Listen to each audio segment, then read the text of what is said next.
All right, we're going to start to keep rolling with our Harry Potter. So, our next chapter is chapter 14, and it's titled Norbert, the Norwegian Ridgeback. And if we look at this illustration right here, what can we tell might Norbert be referring to? Probably a dragon, right? So let's go ahead and read. We found out a little bit, well, we found out a lot actually in our last chapter. We found out a lot about the Sorcerer's Stone. We found out about Nicholas Flamel. We found out about what Fluffy is hiding, which is Nicholas Flamel's Sorcerer's Stone. And then Harry won his Quidditch game. And then we also found out that there's something going on between Snape and Professor Quirrell. We're not exactly sure what that is. The kids think that Snape is trying to threaten Professor Quirrell to give them information about the Sorcerer's Stone or try to get to it. And Professor Quirrell is trying to protect it. So we'll see if we find out anything more in this chapter. All right, chapter 14, Norbert, the Norwegian Ridgeback. Quirrell, however, must have been braver than they'd thought. In the weeks that followed, he did seem to be getting paler and thinner, but it didn't look as though he'd cracked yet. Every time they passed the third-floor corridor, Harry, Ron, and Hermione would press their ears to the door to check that Fluffy was still growling inside. Snape was sweeping about in his usual bad temper, which surely meant that the stone was still safe. Whenever Harry passed Quirrell these days, he gave him an encouraging sort of smile, and Ron had started telling people off for laughing at Quirrell's stutter. Hermione, however, had more on her mind than the Sorcerer's Stone. She had started drawing up study schedules and color-coding all her notes. Harry and Ron wouldn't have minded, but she kept nagging them to do the same. Hermione, the exams are ages away. 10 weeks, Hermione snapped. That's not ages. That's like a second to Nicholas Flamel. But we're not 600 years old, Ron reminded her. Anyway, what are you studying for? You already know it all. What am I studying for? Are you crazy? You realize we need to pass these exams to get into the second year. They're very important. I should have started studying a month ago. I don't know what's gotten into me. Unfortunately, the teachers seemed to be thinking along the same lines as Hermione. They piled so much homework on them that the Easter holidays weren't nearly as much fun as the Christmas ones. It was hard to relax with Hermione next to you reciting the 12 uses of dragon's blood or practicing wand movements.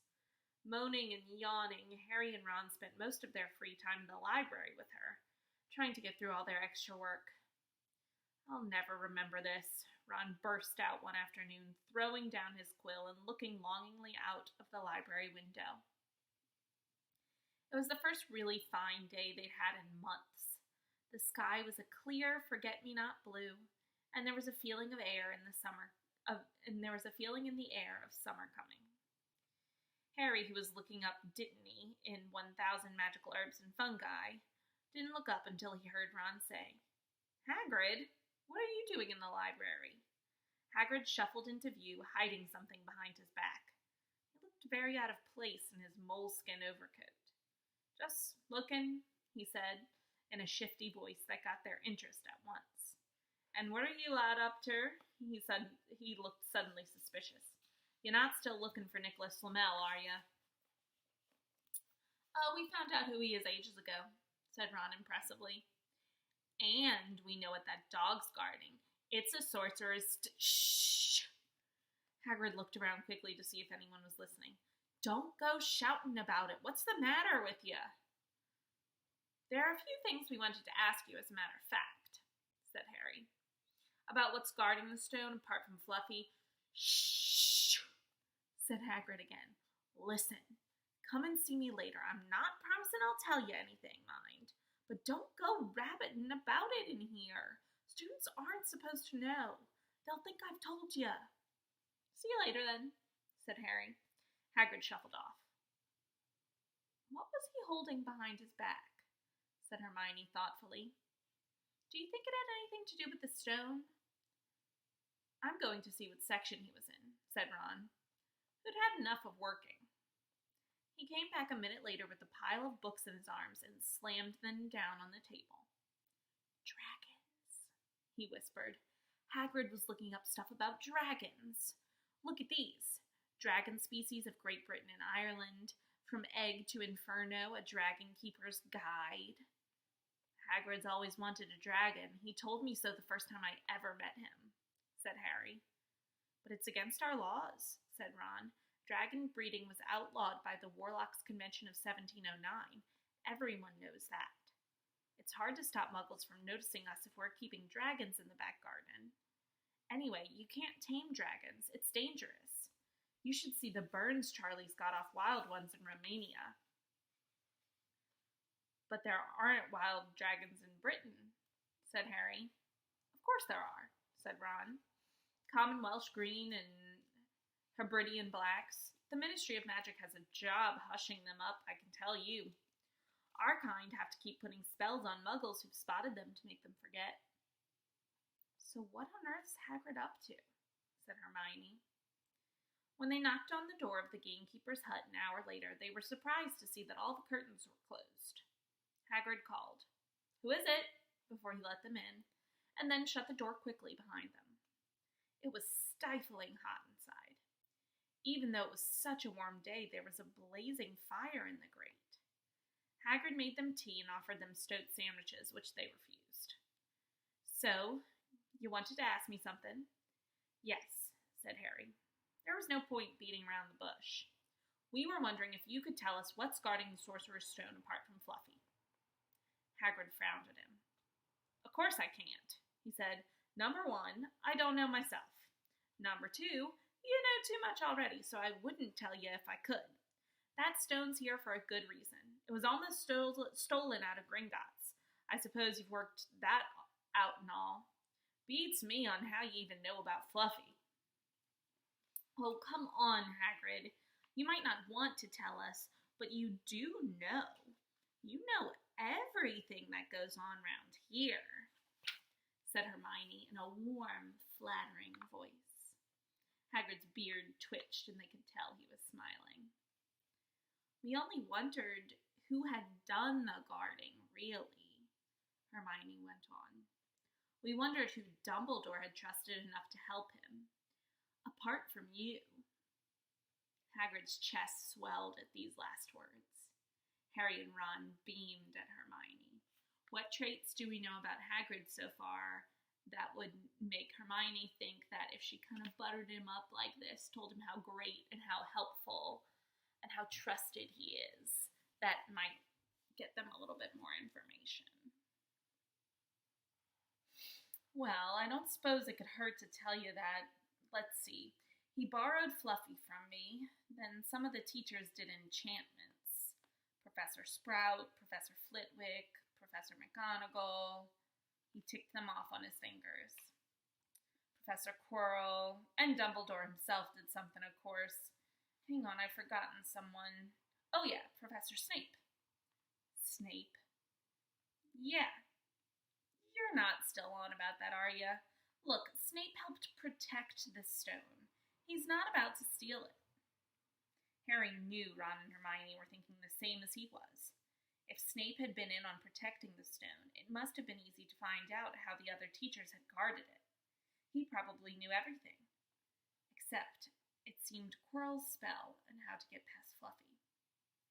"You're the only one who knows how to get past Fluffy, aren't you, Hagrid?" said Harry anxiously. "And you wouldn't tell anyone, would you? Not even one of the teachers?" "Not a soul knows except me and Dumbledore," said Hagrid proudly. "Well, that's something," Harry muttered to the others. "Hagrid, can we have a window open? I'm boiling." "Can't, Harry. Sorry," said Hagrid. Harry noticed him glance at the fire. Harry looked at it too. "Hagrid, what's that?" But he already knew what it was. In the very heart of the fire, underneath the kettle, was a huge black egg. "Ah," said Hagrid, fiddling nervously with his beard. That's, Where did you get it, Hagrid? Said Ron, crouching over the fire to get a closer look at the egg. It must have cost you a fortune. Won it, said Hagrid. Last night I was down in the village having a few drinks and got into a game of cards with a stranger. I think he was quite glad to get rid of it, to be honest. But what are you going to do with it when it's hatched? Said Hermione. Well, I've been doing some reading, said Hagrid, pulling a large book from under his pillow. Got this out of the library. Dragon Breeding for Pleasure and Profit. It's a bit out of date, of course, but it's all in here. Keep the egg in the fire, 'cause their mothers breathe on 'em, see? And when it hatches, feed it on a bucket of brandy mixed with chicken blood every half hour. And see here how to recognize different eggs. What I got there is a Norwegian ridgeback. They're rare, them. He looked very pleased with himself, but Hermione didn't. Hagrid, you live in a wooden house, she said. But Hagrid wasn't listening. He was humming merrily as he stoked the fire. So why do you think Hermione doesn't look pleased with Hagrid? And what does that mean? Why does she emphasize that he lives in a wooden house? Why would that make a difference with a dragon? I'm at the bottom of page 233. So now they had something else to worry about. What might happen to Hagrid if anyone found out he was hiding an illegal dragon in his hut? Wonder what it's like to have a peaceful life, Ron sighed, as evening after evening they struggled through all the extra homework they were getting.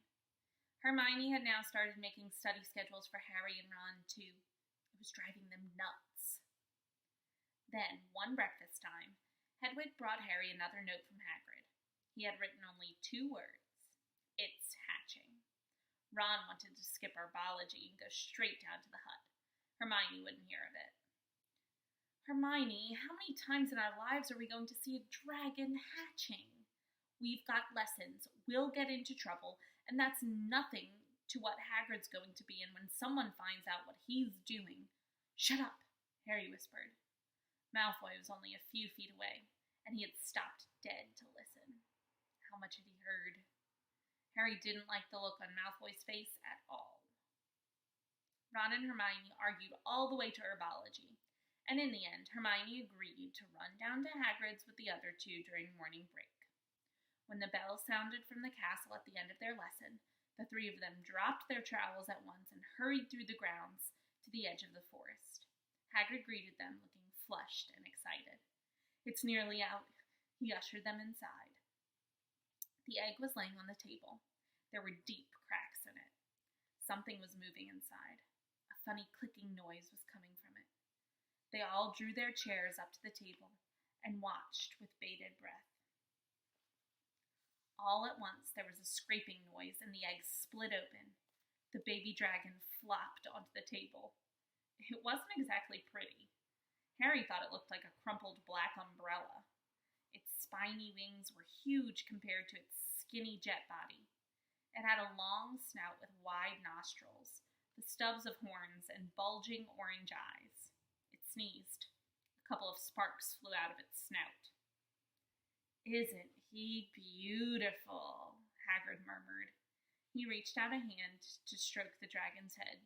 It snapped at his fingers, showing pointed fangs. Bless him. Look, he knows his mommy, said Hagrid. Hagrid, said Hermione, how fast do Norwegian ridgebacks grow exactly? Hagrid was about to answer when the color suddenly drained from his face. He leapt to his feet and ran to the window. What's the matter? Someone was looking through the gap in the curtains. It's a kid. He's running back up to the school. Harry bolted to the door and looked out. Even at a distance, there was no mistaking him. Malfoy had seen the dragon. Something about the smile lurking on Malfoy's face during the next week made Harry, Ron, and Hermione very nervous. They spent most of their free time in Hagrid's darkened hut, trying to reason with him. Just let him go, Harry urged. Set him free. I can't, said Hagrid. He's too little. He'd die. They looked at the dragon. It had grown 3 times in length in just a week. Smoke kept furling out of his nostrils. Hagrid hadn't been doing his gamekeeping duties because the dragon was keeping him so busy. There were empty brandy bottles and chicken feathers all over the floor. "I've decided to call him Norbert," said Hagrid, looking at the dragon with misty eyes. "He really knows me now. Watch. Norbert, Norbert, where's Mommy?" "He's lost his marbles," Ron muttered in Harry's ear. "Hagrid," said Harry loudly, "give it 2 weeks and Norbert's going to be as long as your house. Malfoy could go to Dumbledore at any moment." Hagrid bit his lip. I know I can't keep him forever, but I can't just dump him. I can't." Harry suddenly turned to Ron. "Charlie," he said. "You're losing it too," said Ron. "I'm Ron, remember?" "No, Charlie, your brother Charlie, in Romania, studying dragons. We could send Norbert to him. Charlie can take care of him and then put him back in the wild." "Brilliant," said Ron. "How about it, Hagrid?" And in the end, Hagrid agreed that they could send an owl to Charlie to ask him. The following week dragged by. Wednesday night found Hermione and Harry sitting alone in the common room long after everyone else had gone to bed. The clock on the wall had just chimed midnight when the portrait hole burst open. Ron appeared out of nowhere as he pulled off Harry's invisibility cloak. He had been down at Hagrid's hut, helping him feed Norbert, who was now eating dead rats by the crate. "It bit me," he said, showing them his hand, which was wrapped in a bloody handkerchief. "I'm not going to be able to hold a quill for a week. I tell you, that dragon's the most horrible animal I've ever met. But the way Hagrid goes on about it, you'd think it was a fluffy little bunny rabbit. When it bit me, he told me off for frightening it, and when I left, he was singing it a lullaby." There was a tap on the dark window. "It's Hedwig," said Harry, hurrying to let her in. "She'll have Charlie's answer." The 3 of them put their heads together to read the note. "Dear Ron, how are you? Thanks for the letter. I'd be glad to take the Norwegian Ridgeback, but it won't be easy getting him here. I think the best thing will be to send him over with some friends of mine who are coming to visit me next week. Trouble is, they mustn't be seen carrying an illegal dragon. Could you get the Ridgeback up the tallest tower at midnight on Saturday? They can meet you there and take him away while it's still dark. Send me an answer as soon as possible. Love, Charlie." They looked at each other. "We've got the invisibility cloak," said Harry. "It shouldn't be too difficult. I think the cloak's big enough to cover 2 of us and Norbert." It was a mark of how bad the last week had been that the other 2 agreed with him. Anything to get rid of Norbert and Malfoy. There was a hitch. By the next morning, Ron's bitten hand had swollen to twice its usual size. He didn't know whether it was safe to go to Madame Pomfrey. Would she recognize a dragon bite? By the afternoon, though, he had no choice. The cut had turned a nasty shade of green. It looked as if Norbert's fangs were poisonous. Harry and Hermione rushed up to the hospital wing at the end of the day to find Ron in a terrible state in bed. "It's not just my hand," he whispered, "although that feels like it's about to fall off. Malfoy told Madame Pomfrey he wanted to borrow one of my books so he could come and have a good laugh at me. He kept threatening to tell her what really bit me. I've told her it was a dog, but I don't think she believes me. I shouldn't have hit him at the Quidditch match. That's why he's doing this." Harry and Hermione tried to calm Ron down. "It'll all be over at midnight on Saturday," said Hermione, but this didn't soothe Ron at all. On the contrary, he sat bolt upright and broke into a sweat.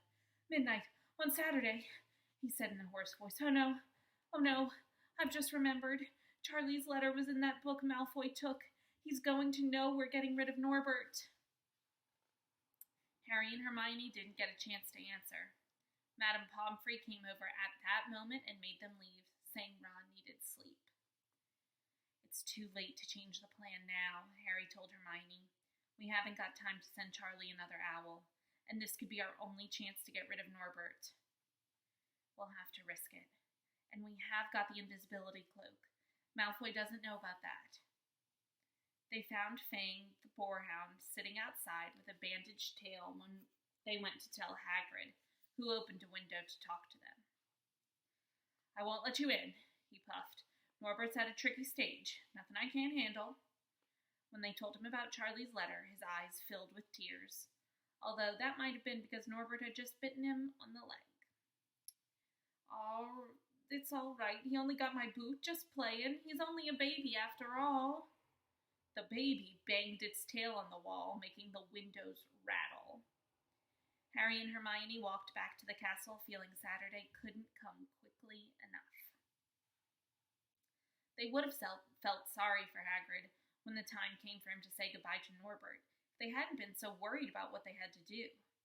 It was a very dark, cloudy night, and they were a bit late arriving at Hagrid's hut because they'd had to wait for Peeves to get out of their way in the entrance hall, where he'd been playing tennis against the wall. Hagrid had Norbert packed and ready in a large crate. "He's got lots of rats and some brandy for the journey," said Hagrid in a muffled voice, "and I packed his teddy bear in case he gets lonely." From inside the crate, ripping noises that sounded to Harry as though the teddy was having his head torn off. "Bye-bye, Norbert," Hagrid sobbed as Harry and Hermione covered the crate with the invisibility cloak and stepped underneath it themselves. "Mommy will never forget you." What traits can we give to Hagrid based on this whole situation? How they managed to get the crate back up to the castle, they never knew. Midnight ticked nearer as they heaved Norbert up the marble staircase in the entrance hall and along the dark corridors. Up another staircase, then another. Even one of Harry's shortcuts didn't make the work much easier. "Nearly there," Harry panted as they reached the corridor beneath the tallest tower. Then a sudden movement ahead of them made them almost drop the crate. Forgetting that they were already invisible, they shrank into the shadows, staring at the dark outlines of two people grappling with each other 10 feet away. A lamp flared. Professor McGonagall, in a tartan bathrobe and hairnet, had Malfoy by the ear. "Detention!" she shouted, "and 20 points from Slytherin. Wandering around in the middle of the night. How dare you? You don't understand, Professor. Harry Potter's coming. He's got a dragon. What utter rubbish. How dare you tell such lies? Come on, I shall see Professor Snape about you, Malfoy." The steep spiral staircase up to the top of the tower seemed the easiest thing in the world after that. Not until they'd stepped out into the cold night air did they throw off the cloak, glad to be able to breathe properly again. Hermione did a sort of jig. "Malfoy's got detention. I could sing." "Don't," Harry advised her. Chuckling about Malfoy, they waited, Norbert thrashing about in his cage. About 10 minutes later, 4 broomsticks came swooping down out of the darkness. Charlie's friends were a cheery lot. They showed Harry and Hermione the harness they'd rigged up, so they could suspend Norbert between them. They all helped buckle Norbert safely into it, and then Harry and Hermione shook hands with the others and thanked them very much. At last, Norbert was gone. They slipped back down the spiral staircase, their hearts as light as their hands, now that Norbert was off them. No more dragon, Malfoy in detention. What could spoil their happiness? The answer to that was waiting at the foot of the stairs. As they stepped into the corridor, Filch's face loomed suddenly out of the darkness. "Well, well, well," he whispered. "We are in trouble." They'd left the invisibility cloak on top of the tower.